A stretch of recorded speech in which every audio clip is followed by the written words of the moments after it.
Good morning. Welcome, everyone, and thank you for tuning in with us today. You know, it's that time of year that we've all been waiting for. We're just 11 days away from welcoming our first day of fall on September the 23rd. So I think we can start to feel a little bit of it in the air and looking forward to feeling a little bit more of it as well. You know, as we move past the hustle and bustle of Labor Day, it's time for us to look ahead.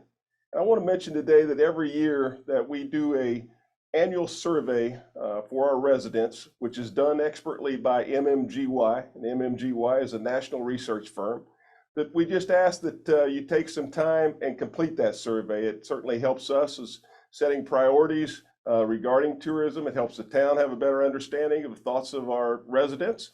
And so Kelly will place that in the chat box. And I just, again, ask that you please take some time, whether it's today, tomorrow, to complete that annual survey. Well, let's talk about Bluffton. And Bluffton is now the state's fifth largest municipality, the fifth largest. And our first guest has been leading the charge at Bluffton as the mayor since 2008. And I believe she was on council for 4 years prior to that. You know, Mayor Sulka is not only loved by the community, but she's been one that is constantly delivered for Bluffton. And we know that day in and day out. But before we get to her, I want to just mention one thing on a personal note. And on a personal note, the mayor's recently added another addition to her family. And about on July the 24th, I think it was, around 7 weeks ago, that a new grandson, Martin Patrick, was born. So I know she's excited about that. And we're excited to hear from the mayor about all the good things that she's doing and the council and residents are doing in Bluffton. Mayor, welcome. It's great to see you as always. It's good to see y'all. Well, see you and see all the names that are on here. So thank you. Yeah, I have a brand new little baby grandson. I don't feel like I should be a grandmother, but he's a brother to a 2.5-year-old. And I have a daughter engaged. So it's to be a big year in 2023 and 24. Can you hear me? Yes. Oh, good. We do. We okay. sure you do. You want me to start talking, huh? Just, yes, just go right on into it. So, you know, you're saying we're close to fall, and when fall comes, our Arts and Seafood Festival is right around the corner. So October is going to be really great. And I know we're just hardly in September, but y'all stay tuned to that. It's just a fun, what started out as a weekend has turned into almost 10 days of just everything devoted to the river and to our arts. We're a cultural district, as you may know, as well as our blessed and beloved historic district. And I really believe that square mile long ago when I moved here, and that's all that existed, has really made us who we are today. And yeah, we're the fifth. You gave us that title, but I think in the next coming years, we're going to be the largest town in this county. So that's exciting to come from the smallest overlooked town to the largest. Doing a couple of things I'd love to get everyone aware of. We voted on it and agreed on it a long time ago, but we decided to join the Community Foundation of the Lowcountry with 3 different funds. A police department fund, which a wonderful resident of Bluffton started that off with a very large donation just to help with canines and training and things that really they're extras in a budget. We have a Stay Safe or Mayor's Safe Driving Fund, which has replaced the Let's See 43. And it's something that really is to highlight the needs of safe driving, which I'll go into a little bit if I have time, but also to raise money for scholarships for our kids, whether they're going to college or in college. And then the third fund, which we just funded last night, is our Public Art Fund. And the Public Art Fund is set up with a committee to provide art in public spaces. So we have a 7 or 9 member committee set up, and we have $100,000 we just added to it, but it's through the community foundation. So, you know, anyone can donate to any of those. So I would urge you, it's a fabulous foundation we all should support. Go to the community foundation of the Lowcountry, and, you know, if you have some extra money or you want to give money or pay it forward, look at the many programs they have, but those three in particular. We did something yesterday, last night, that I think and hope it'll make a big impact on the state. We have been trying for years to get our state to pass a hate crimes ordinance, and really came about when we lost Senator Pinckney 7 years ago now, or 9 years. Our local delegation has been very supportive. Our senator has been supportive. We've gotten it all the way to the Senate, but it's being held up in the Senate. So all the mayors have passed resolutions that say they support this, and the town of Bluffton passed our hate intimidation ordinance last night. We are with Greenville, Charleston, Columbia. So big cities are doing it. They believe in it, and we want to help. So it's a tool in the toolbox for a judge. It's not something someone can use to have a charge, but it's a tool, and hopefully it'll poke the legislators in the state to realize that the town's mean business and we really want something done about it. We also passed last night a partnership, a private-public partnership at our last pad at Buckwalter Place, which Mary Lee's on next. It's right to the west of the Culinary Institute of the South. And we're working with a private developer to build out those pads. And the negotiations came through that this developer will build a building and give it to the Don Ryan Center. We're going to use it for a landing pad. We're going to use it to expand our Don Ryan Center.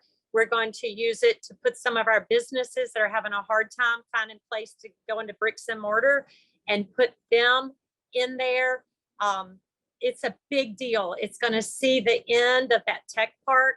And really, for those of us who remember Buckwalter Place when it was just a mound of dirt and nothing going on, now you can really see sometimes, you know, it takes a little while to do things great. And that was voted on last night. So you can go to our Town of Bluffton website. You can click on these links for agendas. You can see everything we saw. We also video our council meetings. You can go on and see a recap of last night on YouTube and on the Beaufort County channel, like who's helping with this. I think that's it I have, unless y'all have questions. Mayor, thank you. And we do have a few questions for you this morning. Good. Let's take a look here. Our first question's coming from Randy, and Randy is asking, what's going on with the Big Red Barn project? Oh, yes. Well, I talked about it last time, so I didn't want to recap anything. Council decided about 6 months ago, instead of doing the Red Barn project in phases, which could take decades, we bonded it, we've planned it, we're going to finish it in one strong, swift swoop. Now, what's frustrating is the most difficult part is all the infrastructure. So it doesn't look really pretty right now, but we're putting in all the water, all the infrastructure that needs to be put in. And then you're going to see work on the barn. We're going to add a kitchen and bathroom. So that'll be a wonderful event space. We're going to have trails. We're going to have splash pads. I tell people we're going to have fun stuff for kids of all ages, from the little ones to us. And really what I'm happy about, it's also a place, the largest growth area in our town can call their own. And if you want to go sit, throw the Frisbee, take your kids, let them run around. You know, these houses are built on postage stamp lots now. There's no place to run around and look at this beautiful day. So I'll give it they say January, let's shoot for March, that you're going to see almost a finished product. All right. And go on, and to Randy, go on our capital projects page on our website. If you go under map gallery, there's a capital improvement project dashboard. You can click on all the projects the town's doing, and you can follow along with what's going on and what the next steps are. Thank you. Our next question is coming from Julie, and Julie's asking what the condition or the health of the river is. You know, and as you know, I'm not running this year, so I've had a lot of time to reflect. In 2008, we started getting word that there was some contamination coming in at the headwaters, and the headwaters is up out of the town limits, but in the Stony Creek area as you approach Palmetto Bluff. Nothing's gotten worse when we have heavy rainfalls, and that's been throughout history, not just the last growth period. Oyster beds have closed with the rain because of the salinity drop. Nothing else is closed. We continue. We have a WAPAC, which is a Watershed Action Plan Advisory Group made up with technical people, scientists, and people who know a lot about the river that make recommendations to council. We are trying desperately to fulfill the promises that Beaufort Jasper, Beaufort County, and the town of Bluffton made to provide sewer to Stony Creek. That's where all the hot spots are, and that's the church campground up 46. We're ready to go. We need Beaufort Jasper to come on and let's get moving. We got a huge grant from Bill Herbpersman at the state, but there are threads to it in timeframes, and we need Beaufort Jasper Water Sewer to take the lead on this, and let's get started, because every day we don't do something, septic systems fail. And I do believe it's the septic that's not on sewer that's causing a lot of this. All right, thank you, Mayor. Next question is coming from Karen, and Karen's asking if there are any more parks in Bluffton that are coming online. You know, we really do good at parks. That's probably not grammatically correct, but we're good at parks. We are looking, yes, to answer you, we build up $500,000 a year in a land acquisition fund, and I think we've totaled it up to about $4 million we have in the bank. I have strongly believed and continue to believe we need to look at communities and areas that aren't served with our parks. And the one that stands out is Buck Island, Simmonsville. And there's land available that we're looking at negotiating with the seller to start in that area. I believe that'll be the next spot. But we do have the barn that we've got to finish. We're finishing up Wright Family Park. We bought Sarah Riley Hook's house on Bridge Street. I don't know what that's going to be, but it'll be under a park name. But that area is needed. A lot of young people live on Buck Island, Simmonsville. They walk to school. If you go by Michael C. Riley and see all the young people play under that covered basketball goal, I mean, you can tell kids want to get out and play. So yes, to your answer, we have a strategic planning session coming in November, the day after your chamber state of the region, actually. So, if you can attend virtually or in person and you have thoughts of where we should look, we'd love to hear from you. You can email me, I'll email you back if you have any thoughts on that.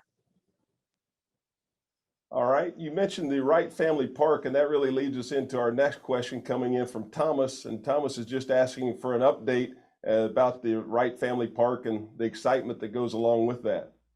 So exciting. January. I keep telling them, y'all told me January, I want to see it finished.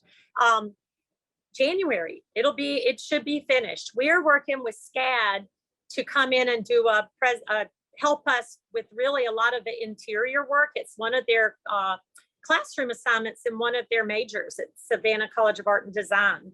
So yes, it's fabulous. We are planning right now to move the Welcome Center there, and most likely use the second floor for offices. I think it makes sense for events, but I don't know what Stephen will decide. But the downstairs is going to be open to the public. We put rules that no alcohol can be served on that part because it's so close to churches, but it will, hopefully be available for, events, listen and learn, anything like that, weddings, and open to the public to come in and see all the history behind that house and all of town. Put January on your calendar. If it's not that, you and I will walk to town council and speak at public comment.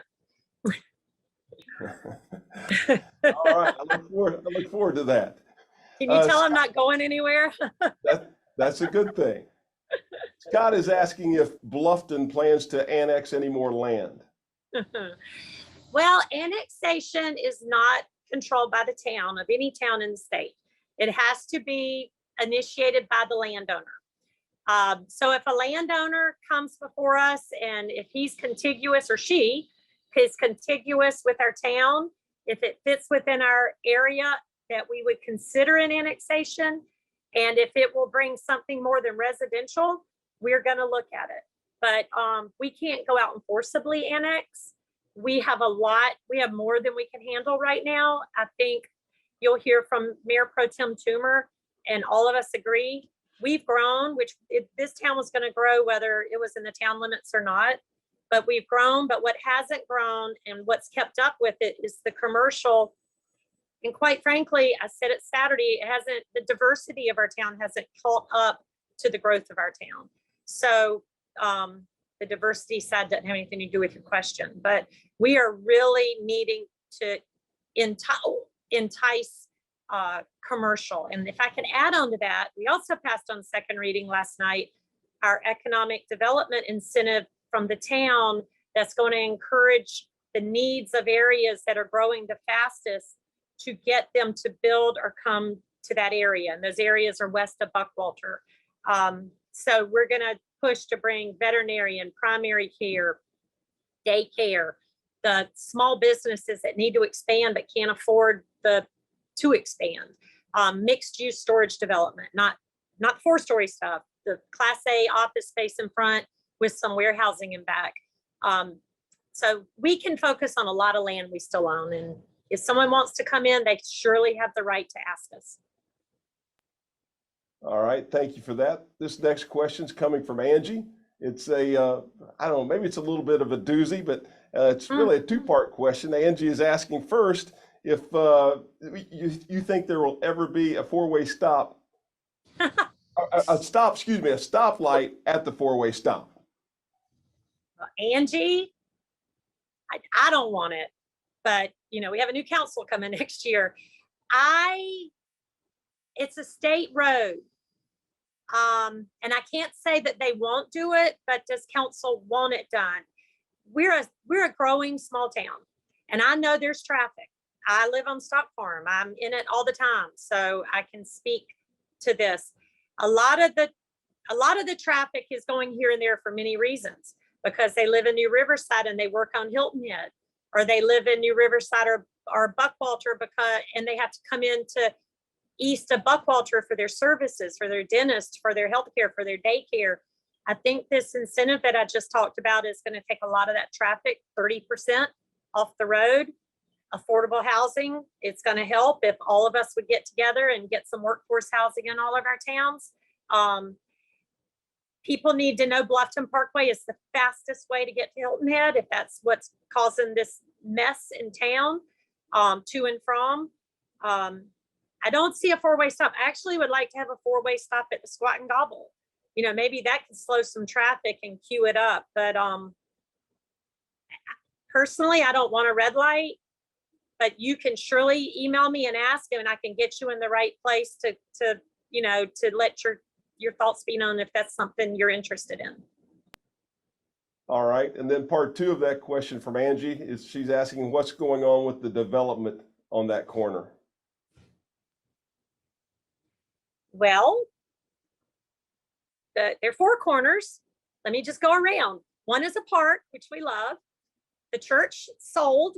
The church is actually sold to Campbell AME, and they have a 3-year lease, and they're moving out closer to New Riverside, again, going to where probably their parishioners live, which again will cut some traffic off. They're moving out to that old Mine Stream, Tullafinney area. Then across the street, Nickel Pumpers is, I don't think, ever going to leave. Then the other side is the Joyner property. The owner of that moved the structure to another part of the property, and it is still considered a contributing structure.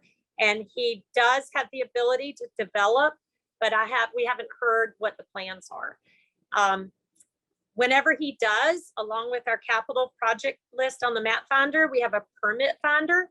And today you can go on it on anything you have a question about. If there's a building permit pulled, you'll see a little blue bubble. You click on it and you can see where they are. You can see all the plans. You can see where they are in development. You can see if they've passed or failed inspections.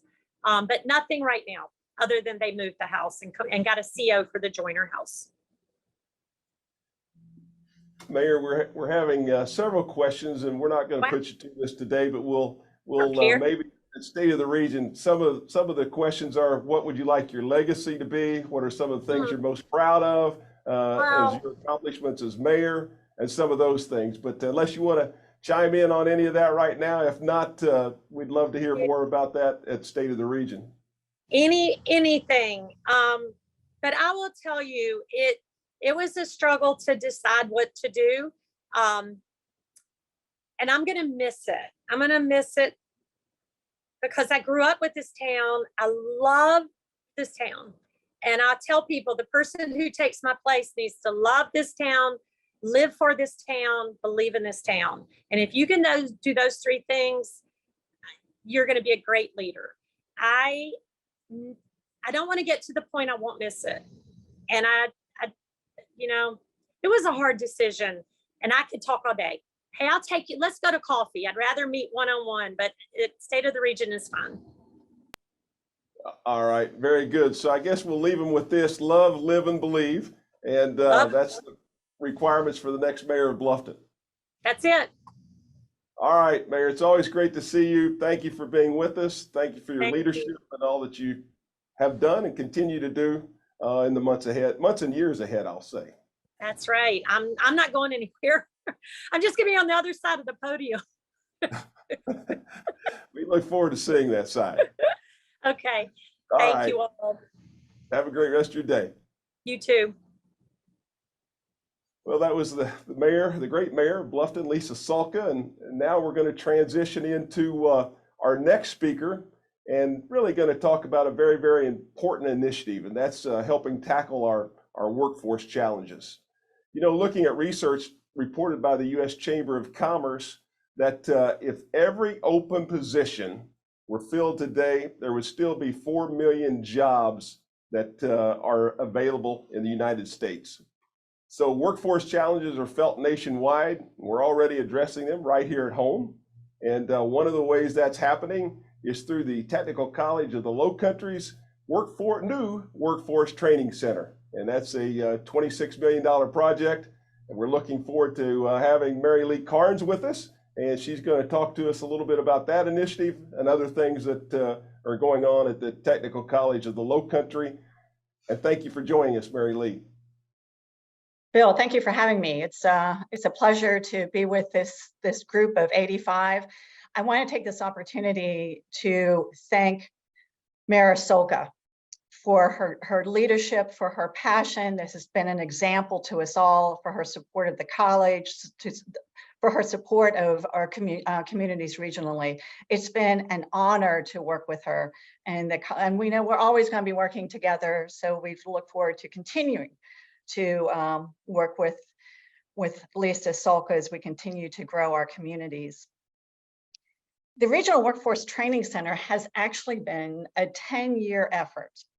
And it's been a 10-year effort of almost fanaticism to kind of get it to where it is right now. I'm going to start at the top a little bit just to remind us all the role of community colleges in economic development. The Technical College of the Lowcountry is one of 1,100 community colleges nationally, and those community colleges serve 40% of the undergraduate population in our country. And by and large, we primarily serve working learners.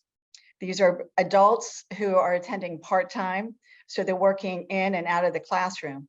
They're either trying to upskill, gain new skills, or entering new careers. And that's what makes community colleges and technical colleges of the Lowcountry so important to economic development and economic investment, whether that is existing business investment or new businesses looking to come into our area. They're looking to see if we have that workforce, if we have a developing workforce, it's an incentive for them. And the challenge with workforce is, one, workforce availability, and also skills gap and retraining. And our responsibility to the community that we serve, to the region that we serve, the responsibility of technical colleges of the Lowcountry is to address that, is to address workforce availability and training. So the Arthur E. Brown Regional Workforce Training Center, is part of that solution. So I do have some really cool pics that I'd like to share, and I'll kind of talk you through then what the Regional Workforce Training Center is, what it's going to do, and when we'll all see it. So I'm going to go into my screen now, if that's okay.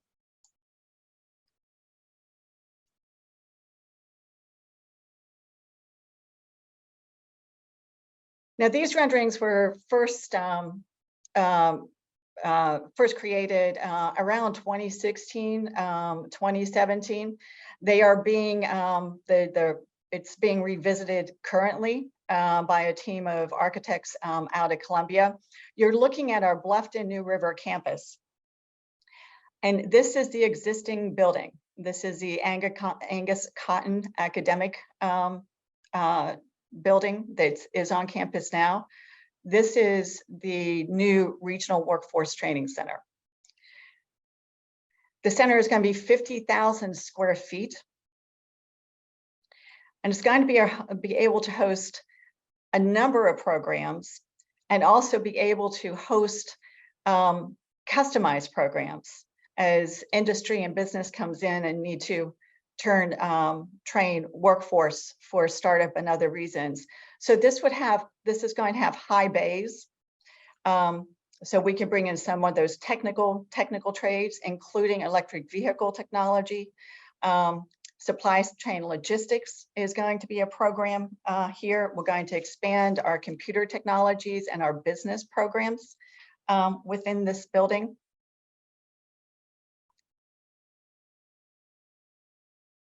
It's going to be able, we invested in a study, and this was probably 4 years ago, a national firm to do an assessment of two things.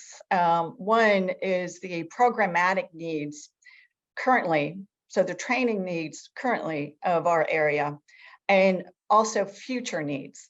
So the firm worked with our economic development community to get their input. They also looked at what was happening nationally, because what happens nationally does happen in the Lowcountry.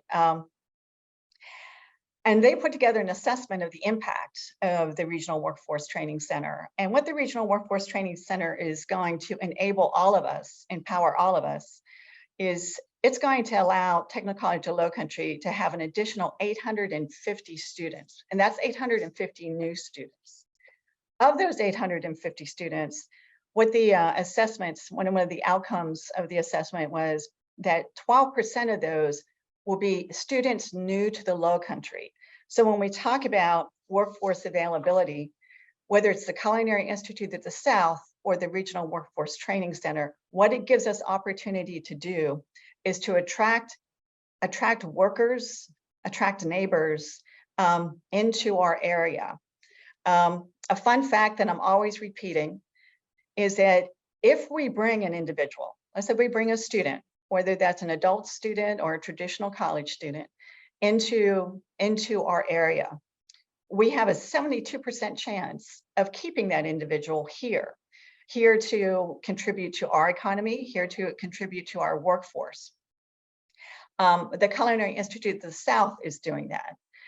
We have students now, we have one from Texas, we have one from North Carolina, and we have a 72% chance of those individuals staying here and contributing to our resort and tourism industry regionally.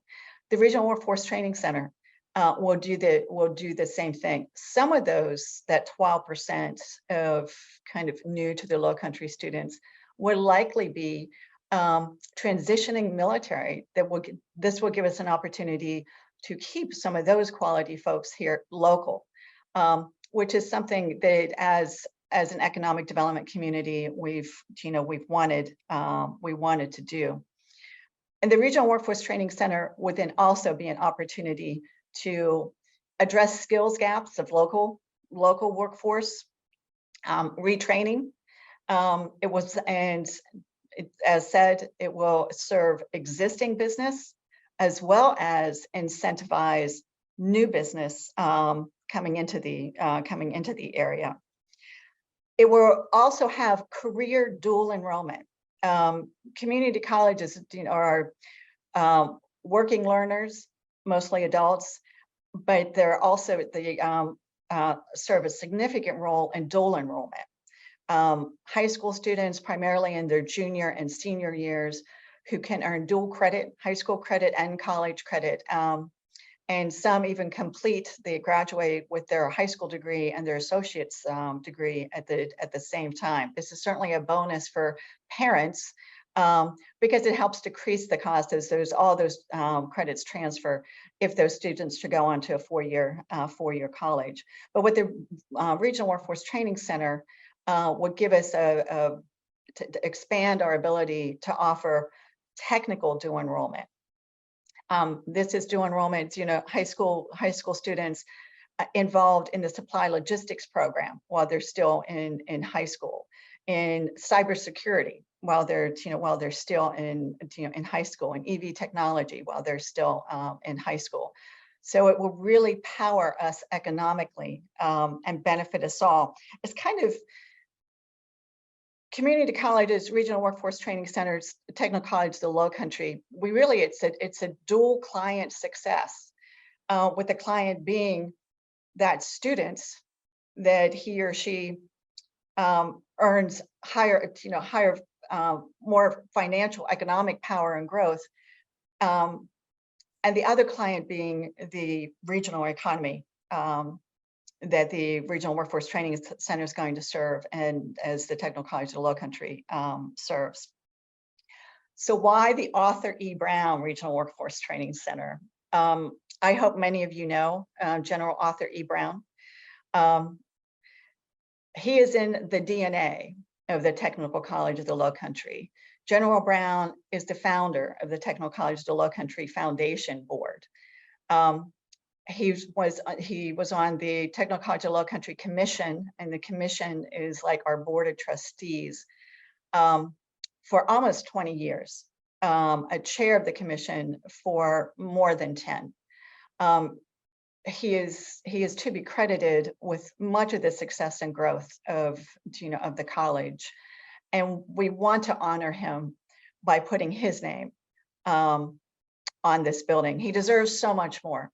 But this is why that it will be named the Arthur E. Brown. It is named the Arthur E. Brown Regional Workforce Training Center. So how? As Bill mentions, the price tag is about $26 million. The effort has the support of our delegation and our local officials. This past year, the state has appropriated $10 million towards the Workforce Training Center. County Council has discussed matching that, giving us the $20 million necessary for construction. The $6 million that we anticipate is still needed is really kind of more focused on startup operations and smaller FF&E costs. And we're going to be addressing that in a number of ways. One of the things that the TCL Foundation anticipates doing is launching the college's first ever capital campaign. There will be a 4-year effort aimed at fully realizing the capacity of the Regional Workforce Training Center. I always like to have the opportunity, and this is a good one, to remind everyone how the college is funded and why it is so important, and why we so appreciate leadership such as Mayor Sulka in the growth the college, because we wouldn't have had the growth, we wouldn't have had the Culinary Institute of the South, and we would not be anticipating the Regional Workforce Training Center without it. The Technical College of Lowcountry is not state supported. We are state assisted. A little less than 20% of our operating budget comes from the state of South Carolina. And that's below the national averages. Nationally, community colleges receive about 34% of their operating budgets from the states they serve. So we're under that average. We set the tuition and fees for students are set only to cover the actual cost of instruction. So like institutions, and I come out of Penn State, and like institutions like Penn State, there's no additional recovery of tuition, or there's no additional margin so that we can expand programs, so that we can buy new equipment. That is why our community partnerships, our economic development partnerships, and everyone on this call is part of the economic development community. We all contribute to it. That is why these partnerships are so important, not only to Technical College of the Lowcountry, but community colleges, you know, everywhere. It's only together that we address the needs of our communities. The Culinary Institute of the South is your culinary school. You built it. That was built with all local funds. And the Regional Workforce Training Center is going to be an equal partnership. You know, the state has made a significant contribution, but it's really going to be us locally who fully realize the Regional Workforce Training Center. So I have run out of breath now, Bill, and I want to stop sharing. All right.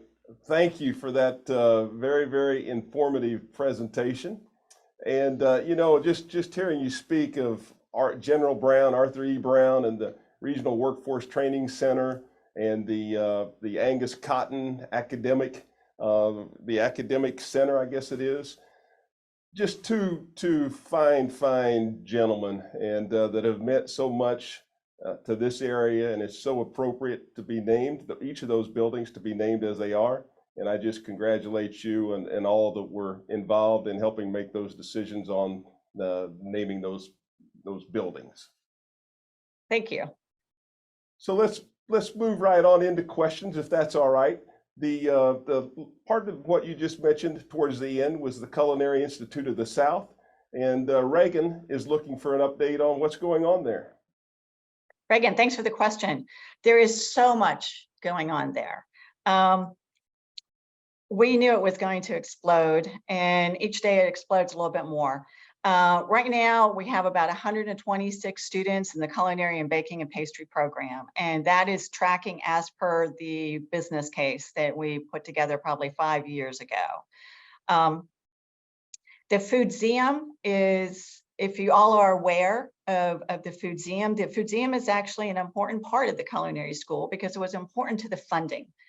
The culinary school became eligible for ATAX funding because of the Foodseum. And I quote Charlie Clark, it's a mighty 900 square foot space. It's small but mighty. I believe it is like Charlie put it some years ago, because he's been part of the brain trust in that Foodseum. We're behind in that, and we hope to have the Foodseum open. That RFP was just put out on the street, on the state's street. And we hope to have that, let's say, by the end of this fiscal year, by June 30th, 2024. And the Foodseum is a food museum, focused on the history and culture of Southern food, in particular. On the personal enrichment culinary courses, they really took off with a hire some months ago of Carrie Hirsch, and Carrie Hirsch is overseeing the personal enrichment culinary courses that happen primarily on Saturdays, 3-hour courses on Saturdays. We make it our intention. We always said that the culinary school is going to serve two purposes. It's going to build a quality pipeline into our increasingly important, very important, high quality resort and tourism industry. And we're also going to use that school to showcase the talent, our culinary talent of the Lowcountry. So one of the ways that we're doing that is for the CE personal courses, we invite that talent in so we can showcase their talent and share their talent. And those courses are usually about 12 individuals. Last year, so Dean Francine Mars, the Dean of the Culinary School. It's Dean Dr. Chef Mars. I like to use all three of her titles. She has just celebrated her year anniversary. She has had a huge impact. Dean Mars has already made her mark. One of the most integral things she's done is totally to review the curriculum. So we're going to get AFC certification when those graduates. Reagan, did I fully answer? I think so. Let's move on to another question that's coming from Marty. And Marty is asking, what programs or fields of study are popular among students? And what are you seeing in those? Marty, what's really has taken off is the cybersecurity program. That the cybersecurity program really just launched this past January. And we have over 70 students in that cybersecurity program. It is physically right now in the Beaufort Mather campus. But by next year, we're also going to be offering it at the Angus Cotton Center at the New River campus. So cybersecurity is really the most popular, new popular program right now. You know, foundational to the college has always been the health sciences, and almost half of our students are in one of the health sciences. They continue, to be foundational, and those enrollments continue to be very, very stable. Incremental increases overall, very stable. Culinary is continuing. It has a trajectory. We fully expect at 126 students. We expect that to almost double for fall 2024. That's the trajectory that is on.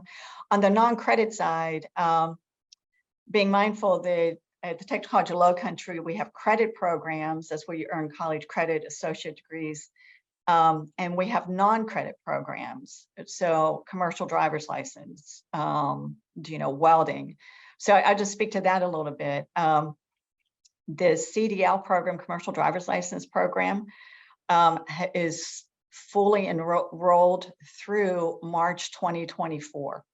So we just cannot get enough trucks and adjuncts to meet that demand, right now.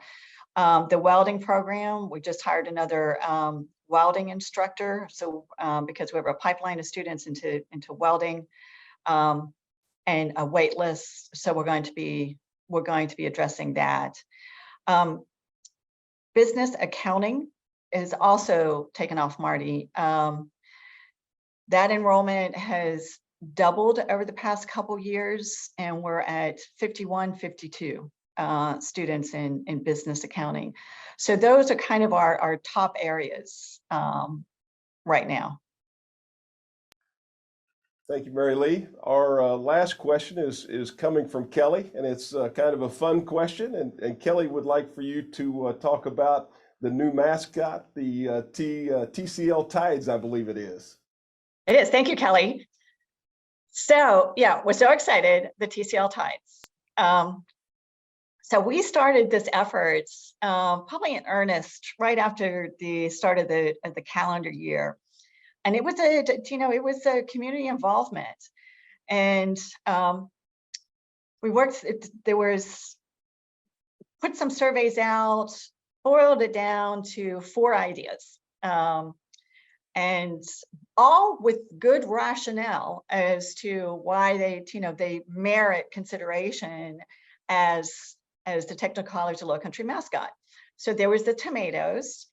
And think about that a little bit. I'm not going to give you all the literature in the background, but there's rationale behind that. shrimp, again, rationale behind that, loggerheads, and tides. So we put this out, we put the survey out to the college community and to the community at large. And more than 800 people responded.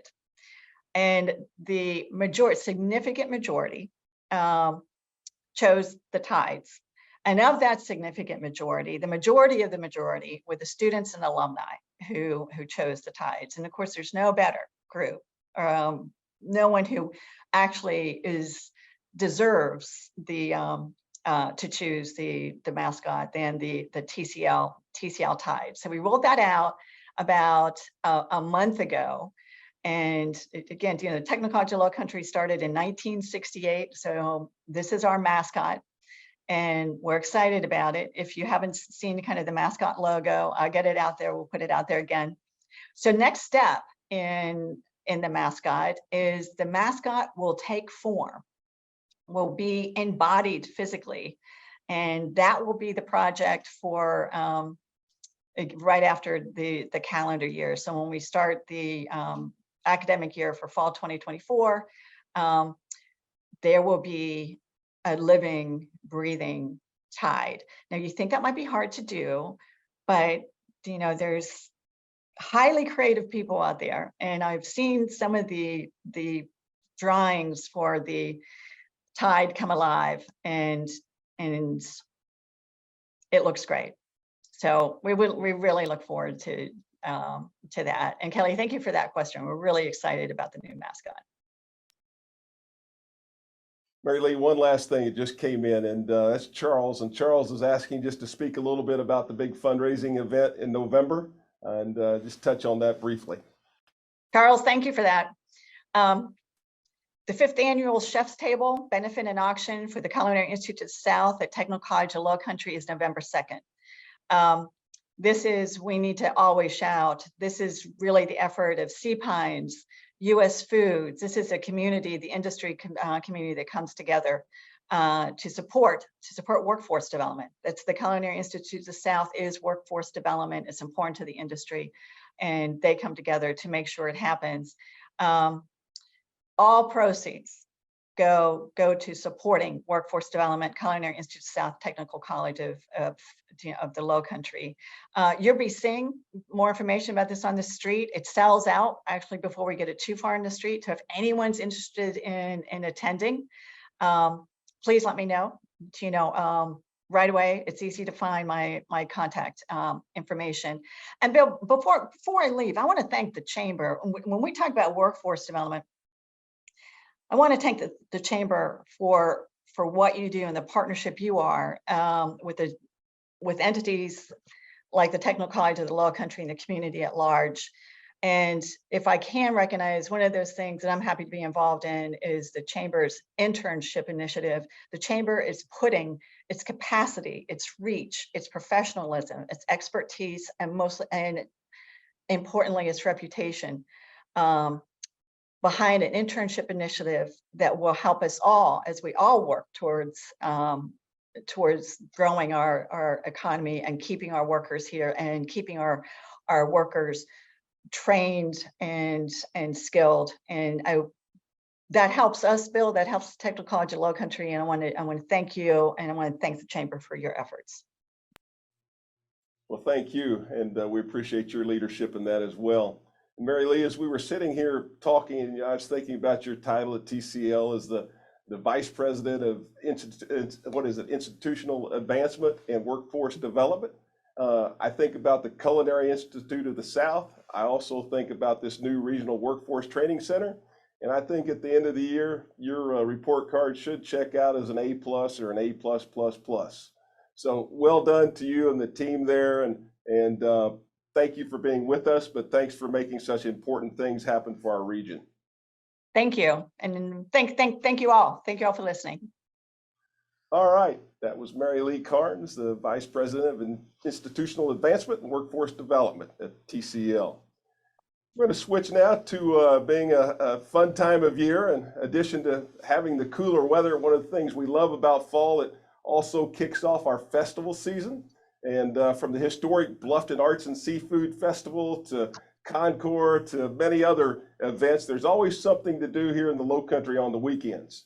And the man that's with us today to speak about some of that has took his job with the rec center, the Island Rec Center, in 1986. And he's been running it for almost that long. And so Frank Soule oversees the greatly expanded, I like to say, Island Recreation Center. But what you might not know is that so many of the fantastic events that take place here are created and run by Frank and his team. And so Frank, again, we're delighted to have you with us. Tell us what's going on this fall season and any other updates from the Island Rec Center. Thanks, Bill. Yeah, 1986. I don't think you're too far from there either, are you? So I remember meeting you way back in the day. So I just want to I need to maybe explain a little bit more because we may have some new people on the call here or on Zoom. The Island Rec Association is actually a nonprofit organization that has had a memorandum of understanding with the town of Hilton Head to run recreation programs in our community since around 1983 with the development and construction of the old rec center building. So it's kind of a unique partnership that we have with the town of Hilton Head that works out very well. And it really kind of creates a lot of opportunities for us. And we've been working on special events ever since I came here. In fact, I was just looking through some old photos the other day. We had the USTA Bud Light triathlon series here. I got to work on the last one. We did what was called Slam Fest, which was out at the Bluffton Rec Center at the time, and we had athletes from all the time. Wilt Chamberlain was even here. So it's been kind of unique on what we do, and events has always been part of what we've been able to provide to the community. We have such great both private and public event sites here now compared to what it was in the early days. The first Wing Fest was actually held at Shelter Cove at the harbor, and there was an open space there, and that's where kind of a lot of the community events were held.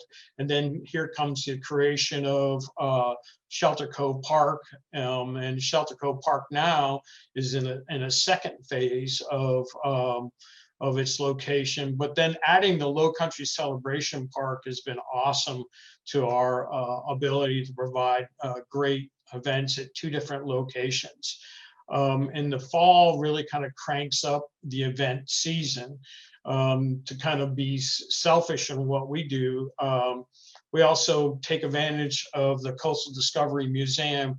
One of our first big fall events, although we're working with the town on the 360/40 concert, but one of the first big events that's Responsibility Association is actually working with Kiwanis Club at the Chili Cook-Off, which has been here forever, but we've tied in what we call Jeep Island. And our goal is to bring Jeeps in from all over the Southeast to come to Hilton Head for a weekend. If you're a Jeep owner on Zoom, you know what I'm talking about. I'm not, but I'm starting to understand the culture, and it's a really fun event. And that's in a couple weekends. It's the first weekend of October. And then we have a series of smaller, like what I call community events or family-friendly events. We've been doing a series of family fishing nights. We started those last spring.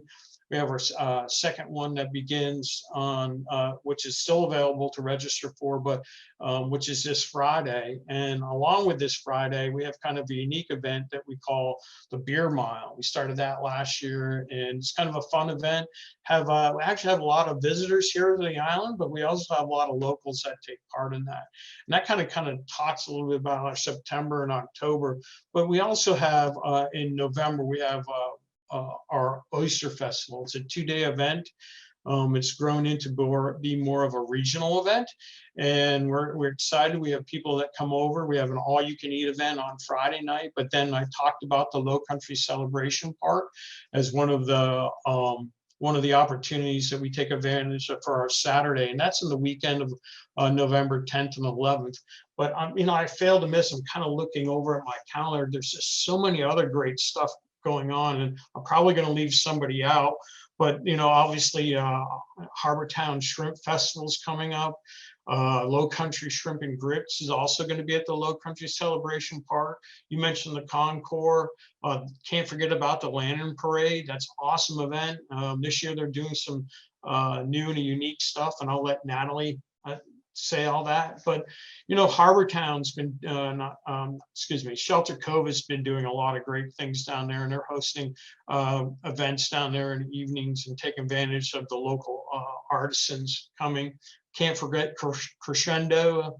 I say that twice, but can't forget that. That's coming right around the corner. But also there's some jazz in the park that's going to be coming up, and so we've just had great stuff going on Hilton Head, and whether it's during the weekday now, we see a lot of people utilizing not Shelter Cove, but Lowcountry Celebration for events during the weekday, holding little pop-up concerts to the weekend events. So if you're looking for something to do, you can find it. And obviously going to the Chamber website, but you can go to the Island Rec website, you can go to the Lowcountry's Lowcountry Celebration Park website. So there's lots of stuff going on. So Frank, thanks for that update. And you were talking about the addition of private and public event spaces. You've certainly been through the years instrumental in helping to bring those to fruition, and your participation and leadership in that is something that has really made a difference in those. So we want to thank you for that. So Frank, is there anything program-wise going on there at Island Rec that you'd like to mention? Yeah, we're always busy, but as you know, with the addition that opened up in 2019 in a fitness facility, we always have classes and activities that people can either come daily or have a monthly pass and come to those programs. We're really kind of promoting a lot of kids programs this time of year. We have a kids night out, but we've also expanded into adaptive recreation and working with that segment of our community. We have lots of inclusive programming. We're going to have a kids night out for our kids that were in a challenge camp. And a lot of this stuff is all new to us, but I can't forget pickleball. We have tons of people out here at the Island Rec Center courts playing pickleball every day. And I can remember when there was 10 people out there playing, and now between two courts and the town's really taking a huge commitment in upgrading the Adriana courts, but then we'll be upgrading the rec center courts. And then I think, in somewhere sooner than later, hopefully we'll have a pickleball center, because it's the fastest growing sport in the country. But you'll also find out that we have over 700 people that have signed up and played. It's one of our largest programs outside of, or it is our largest program. Youth soccer used to be, but pickleball now is. So it's kind of unique in that sense. So we have, lots of programs. islandreccenter.org will get you to our website. Can't forget the senior center, which is down and where the Sheriff's Department building is. They have lots of great programs for active seniors too.